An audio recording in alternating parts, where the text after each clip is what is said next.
That's petroleum byproducts. You can smell it. What does it smell like? It smells like when you change your oil in your vehicle. That smell that you get from containers.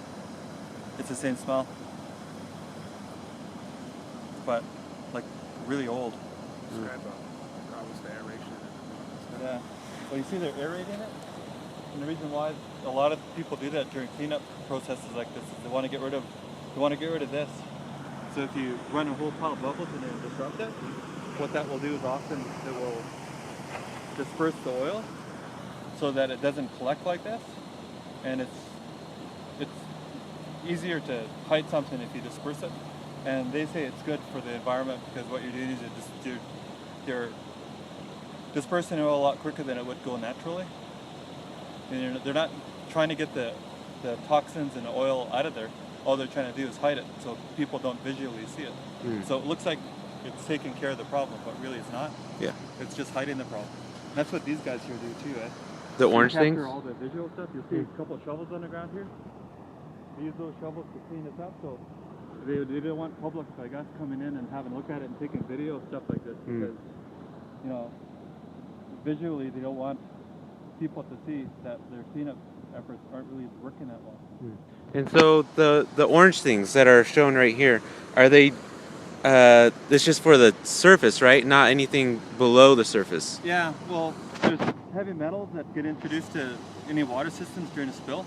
And what happens is those heavy metals just get saturated into the water system, so you can't see it. You can smell it in a lot of cases. But what these booms do is they collect all the stuff that's floating. So it catches all the visual stuff, and what they want to do is come in and clean it up really quick and hide the rest of it and say that they're going through a cleanup process. And really all they're doing is they're mitigating the visual impact. And so why don't we talk about what's this bubbling thing right behind you? That's an aeration system.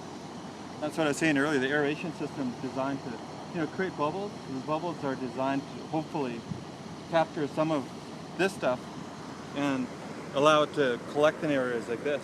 That's why they have these booms angled like that. They want to capture stuff in these areas, shovel them out, put them into buckets, and get rid of them somewhere.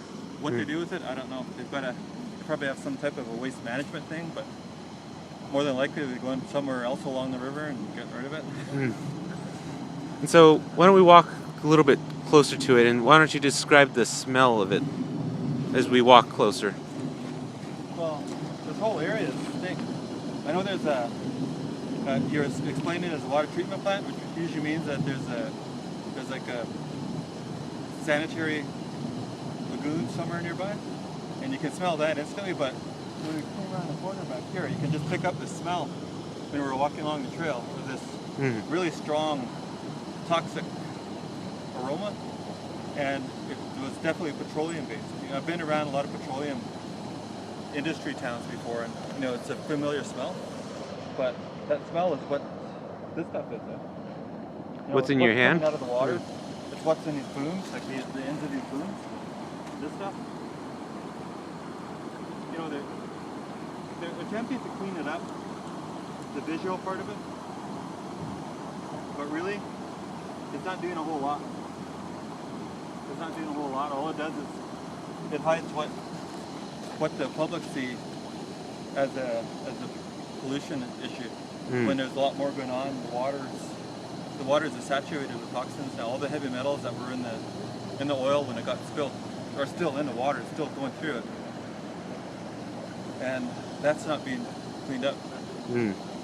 They just know it's going to go down in a bigger river somewhere. It's going to get saturated or disappear, disperse more into the ecosystem. And you go around the corner here, you just see these huge flocks of ducks. And it worries me that they're exposed to this stuff.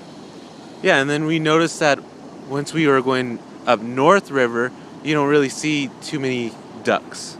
Yeah. Not even in this water. But as soon as you look around the corner they're everywhere there. Yeah. And as an Aboriginal person, one of the things I've always known and I've always been taught is the animals can't speak our language. We used to be able to communicate with them. There's a lot of legends of our people being able to talk to the animals. And there was a very, very it's a beautiful system of communication that we had. We knew each other so well that we're able to kind of tell what each other were thinking, kind of like a couple. If you're with your partner, sometimes you just intuitively know what that person's going to do and what they're going to say, so you respond before they even do it.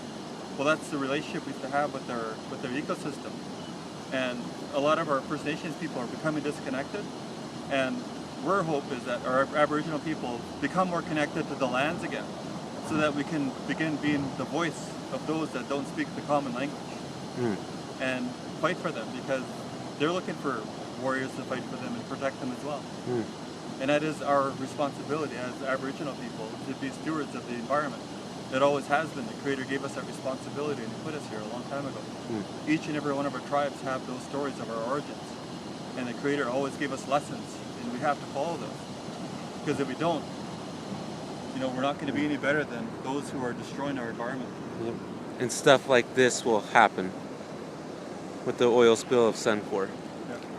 All right, do you want to look up more north, or Yep, we up can do north, or do you want to go that way? Oh, it doesn't matter. We can have a look around. Okay.